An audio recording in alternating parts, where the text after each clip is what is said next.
Hi guys, आप सभी का आपके अपने YouTube channel B bright academy में बहुत बहुत स्वागत है। मेरा नाम भावना है और हम लोग पढ़ रहे थे क्लास 12 की बिजनेस स्टडीज का चैप्टर नंबर 4। चैप्टर का नाम है हमारा प्लानिंग। ये इस चैप्टर का हमारा थर्ड वीडियो है। स्टार्टिंग के 2 पार्ट्स में हमने जो भी कवर अप किया है, मैं उनका लिंक आपको टॉपिक वाइज डिस्क्रिप्शन बॉक्स में दे दूंगी, आप उनको चेकआउट कर सकते हैं। तो चलिए आज की क्लास की तरफ हम बढ़ते हैं। आज जो हमारा टॉपिक है वो है लिमिटेशंस ऑफ प्लानिंग। जैसे कि आप लोग जानते ही हैं कि हर एक चीज के प्रॉस भी होते हैं और कॉन्स भी होते हैं, यानी कि उससे रिलेटेड कुछ अच्छी बातें भी होती हैं और कुछ उसमें कमियां भी होती हैं। तो प्लानिंग के अंदर ऐसी कौन कौन सी लिमिटेशंस है, कौन सी कमियां हैं, वो चलिए हम देखना स्टार्ट करते हैं। अब सबसे पहले जो हमारी प्लानिंग की लिमिटेशन है वो है प्लानिंग क्रिएट्स रिजिडिटी। इसका मतलब क्या है कि प्लानिंग से रिजिड चीजें बन जाती हैं, यानी कि वो चीजें जो फ्लेक्सिबल ज्यादा नहीं होती हैं। कैसे? देखिए, प्लानिंग में हमको क्या करना होता है, हर चीज को एनालाइज करने के बाद में हमने प्लान बनाया, अच्छी तरह देख लिया, फिर हमने देखा कि हमें यहाँ पे ये स्टेप्स हैं, इनको फॉलो करना है और अपने काम को ऐसे कंप्लीट करना है। तो इसके अंदर आप जो भी चेंजेस करना चाहोगे वो बहुत ही मुश्किल हो जाते हैं, उसमें चेंजेस नहीं किए जाते। और अगर आपको चेंजेस करने पड़ भी रहे हैं तो वो बहुत ही माइनर चेंजेस होते हैं, आप बड़े चेंजेस को नहीं कर सकते हो प्लानिंग के अंदर। अब ये जो प्लानिंग है हमारी 2 तरीके से इफेक्ट करती है, एक तो इंटरनली भी और एक एक्सटर्नली भी। इंटरनली कैसे? क्योंकि इसमें पॉलिसीज, रूल्स, रेगुलेशन, प्रोसीजर्स वगैरह होते हैं, उसमें हमारी प्रॉब्लम हो सकती है, उसमें हम चेंजेस नहीं कर सकते हैं। और दूसरा एक्सटर्नल फैक्टर्स, जो कि आपने देखा था मैक्रो एनवायरनमेंट के अंदर, उनको भी हम लोग चेंज नहीं कर सकते, तो यहाँ पर भी इनफ्लेक्सिबिलिटी आ जाती है। तो एक बार इसको रीड कर लेते हैं, क्या क्या चीजें हैं। देखिए, big changes are neither possible nor in the interest of the organisation. कि जो भी बड़े चेंजेस होते हैं या तो उसको आप कर नहीं सकते हैं, और अगर आप करोगे भी तो वो ऑर्गेनाइजेशन के इंटरेस्ट में नहीं होंगे। क्यों नहीं होंगे भाई? आपने किसी चीज को सोच समझ के बनाया था कि हाँ इसको ऐसे करना है, अगर आप उसमें चेंज कर दोगे तो वो ऑब्जेक्टिव तो सबसे पूरा नहीं हो पाएगा ना। तो इसलिए इस चीज को कहा गया है यहाँ पे। इसके बाद क्या है? Internal inflexibility. क्या होती है इंटरनल फ्लेक्सिबिलिटी? यानी कि कंपनी के अंदर या ऑर्गेनाइजेशन के अंदर ही क्या इनफ्लेक्सिबिलिटीज है, क्या रिजिडिटी है। जैसे कि policies, procedure, rules and programs, इन सबको जब आप बनाते हैं ऑब्जेक्टिव को ध्यान में रख के ही बनाया गया है। अगर आप इन्हीं को चेंज कर दोगे तो आपको ऑब्जेक्टिव अचीव करने में दिक्कत आ जाएगी। तो ये हमारा इंटरनल इनफ्लेक्सिबिलिटी हो गया। इसके बाद है हमारा एक्सटर्नल इनफ्लेक्सिबिलिटी, जैसे कि पॉलिटिकल चेंजेस हो गए, इकोनॉमिक चेंजेस हो गए, टेक्निकल चेंजेस हो गए, या फिर पॉलिसीज ऑफ कॉम्पिटिटर्स। इसके अलावा ऐसे बहुत सारे होते हैं जो कि हमने मैक्रो एनवायरनमेंट के फैक्टर्स में देखा था। तो जो मैक्रो एनवायरनमेंट के यानी कि एक्सटर्नल फैक्टर्स जो हमारे होते हैं, हम उसके अंदर कुछ भी चेंज नहीं कर सकते हैं। तो इससे क्या होता है, यहाँ पर भी इनफ्लेक्सिबिलिटी क्रिएट हो जाती है, आप उसको चेंज नहीं कर पा रहे हो, क्योंकि ऑर्गेनाइजेशन के बाहर होते हैं तो ऑर्गेनाइजेशन का कंट्रोल नहीं कर सकती है, इसलिए प्रॉब्लम आती है। इसके अलावा हमारा जो नेक्स्ट पॉइंट है वो है planning does not work in dynamic environment. क्यों प्लानिंग डायनामिक एनवायरनमेंट में काम नहीं कर पाते हैं? भाई देखिए कि जो हमारा एनवायरनमेंट है वो डायनामिक है, बहुत जल्दी जल्दी चेंज होता रहता है, कभी कुछ आ रहा है, नई टेक्नोलॉजी आ रही है, लोगों का टेस्ट प्रेफरेंस बदल रहा है, तो बहुत सारे फैक्टर्स होते हैं जिसकी वजह से हमारा एनवायरनमेंट जो है वो चेंज हो जाता है। अब एनवायरनमेंट के चेंज होने से हमारा क्या फर्क पड़ा? देखिए, आपको प्लानिंग अपने हिसाब से की थी, जो करंट आपका एनवायरनमेंट चल रहा था, आपने सबसे प्लान बनाया ऑर्गेनाइजेशन के ऑब्जेक्टिव्स को कंप्लीट करने के लिए, अचीव करने के लिए। लेकिन क्या हुआ कि वो पॉलिसीज वगैरह चेंज हो गई, वो एनवायरनमेंट का चीजें ही बदल गई। अब इससे क्या हुआ कि जितने भी हमने प्लानिंग की थी उससे रिलेटेड वो तो सारी की सारी बेकार हो गई ना, सारी हमारी मेहनत वेस्ट चली गई। तो ये उसी की बात करता है। देखिए, future is uncertain and dynamic. जो हमारे फ्यूचर है वो अनसर्टेन है और डायनामिक है, हम उसे पता नहीं कर सकते हैं और ये बहुत जल्दी चेंज भी होता रहता है। इसके बाद future anticipations are not always true. और जितना भी आपने फ्यूचर प्रेडिक्ट किया है जरूरी नहीं है कि वैसा ही हो, कुछ चेंजेस भी हो सकते हैं। जैसे कोरोना का किसी को नहीं पता था लेकिन हो गया ना, इस वजह से कितना इकोनॉमी को प्रॉब्लम आई है। इसके बाद generally long period of planning makes it less effective. जितनी ज्यादा लंबे टाइम का आप प्लानिंग करते हो उतना ही ज्यादा आपकी प्लानिंग इनइफेक्टिव होती जाती है। क्यों इनइफेक्टिव होती जाती है? क्योंकि उतना ज्यादा हमारा फ्यूचर अनसर्टेन होता जाता है और ज्यादा लंबे पीरियड को एंटिसिपेट करने में बहुत इश्यूज आते हैं, क्योंकि कुछ भी चेंजेस होता है। तो अभी करंटली ही इतने चेंजेस आ रहे हैं तो फ्यूचर में कितने ज्यादा चेंजेस आएंगे, उस हिसाब से अगर हम प्लान बनाते हैं तो जरूरी नहीं है कि वो उतने इफेक्टिव हो पाए या फिर हमारे लिए कारगर साबित हो या हमारे लिए अच्छे काम कर पाए। तो ये भी एक प्लानिंग का लिमिटेशन होता है। इसके बाद है हमारा प्लानिंग रिड्यूस क्रिएटिविटी। प्लानिंग क्या करती है? क्रिएटिविटी को रिड्यूस कर देती है। अब ये कैसे रिड्यूस करती है क्रिएटिविटी को? देखिए, प्लानिंग कौन करता है? हमारे टॉप मैनेजमेंट जो सबसे मेन रोल प्ले करती है। वो देखते हैं कि हमारा ऑब्जेक्टिव क्या है, उसको कैसे अचीव किया जाएगा, उस हिसाब से प्लानिंग सारी कर देती है। और जब वो प्लान बन गया तो उससे काम करने के लिए क्या बोल देती है? नीचे वाले लोगों को बोल देती है, अपने नीचे वाले हायरार्की को बोल देती है, यानी कि मिडिल लेवल और लोअर लेवल मैनेजमेंट को बोल देती है।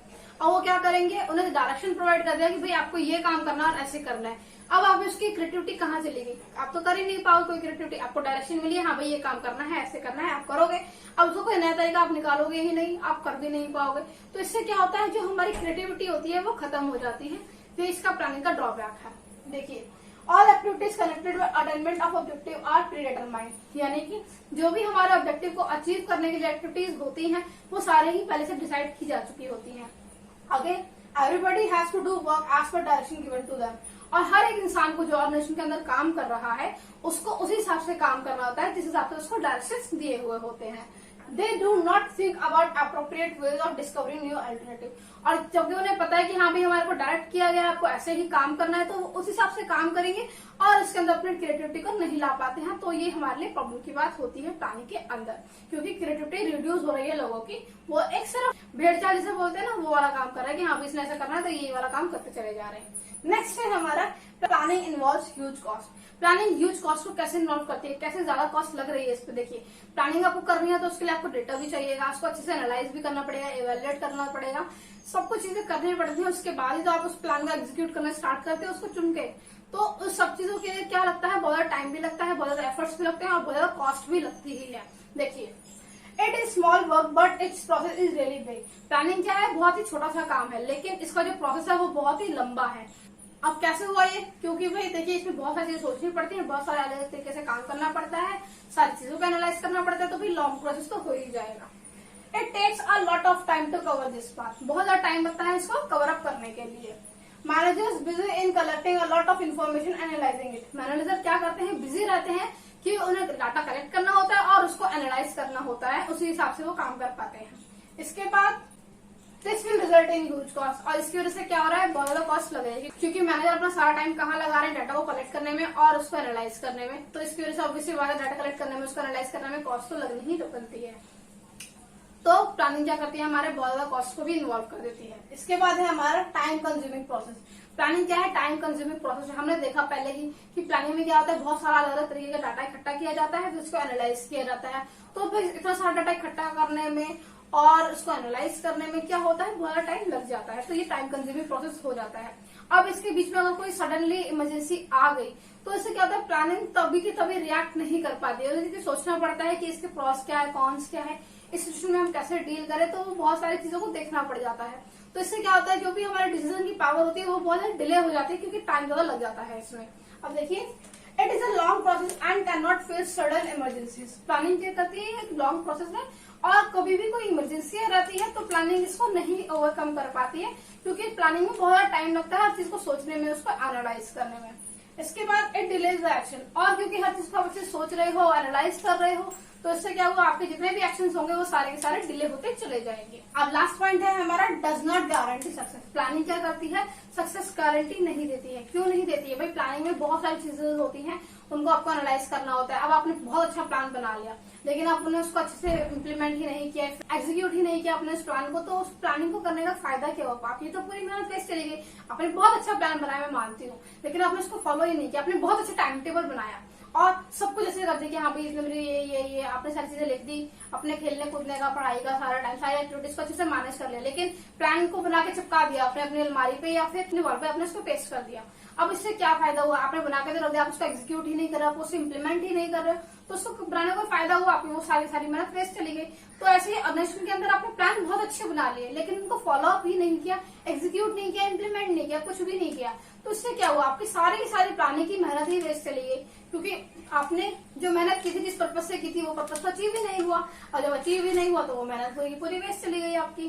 तो ये एक बहुत बड़ी इशू है। इसके अलावा क्या, फ्यूचर हमारा अनसर्टेन होता है, और अनसर्टेन होता है, कुछ भी नहीं वगैरह चेंजेस आए तो आपने जो भी सोचा था वो सारी प्लानिंग भी वेस्ट हो जाती है। तो ये इसकी प्रॉब्लम है। अब देखिए यहाँ पे क्या लिखा है, sometimes managers think that planning solves all their problem.